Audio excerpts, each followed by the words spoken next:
তো আজকে হচ্ছে ডে 4। তো আজকে আমি যেটা শিখলাম সেটা হচ্ছে যে বিজনেস এবং বাচ্চা দুজনকেই কিভাবে টাইম দেওয়া যায়। দেখো, সকাল সকাল বলছি, সরি, দুপুর থেকে আমার মেয়ে বলেছে যে আমাকে পার্ক নিয়ে আসতে হবে। আমি এখন পার্কে আছি। তো আমার মেয়ে বায়না ধরেছে যে আমাকে পার্কে নিয়ে যেতে হবে।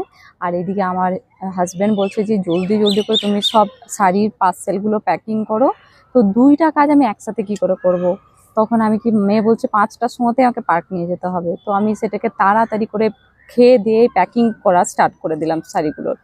আর আমি 4টা 5:30টার মধ্যে প্যাকিং কমপ্লিট করলাম, আর তারপরে মেয়েকে নিয়ে পার্কে এসেছি। তো বিজনেস আর বাচ্চা এই দুটোকেই কিভাবে টাইম দেওয়া যায় এটা আজকে আমি শিখলাম। সেটা হচ্ছে যে দুটোকেই নেগলেক্ট করা যাবে না, দুটোর দিকেই ধ্যান দিতে হবে। আর সেটা এইভাবেই ব্যালেন্স করা যায়। তো আজকের ভিডিওটা তোমাদের কেমন লাগলো কমেন্টে অবশ্যই আমাকে জানাবে। Bye bye.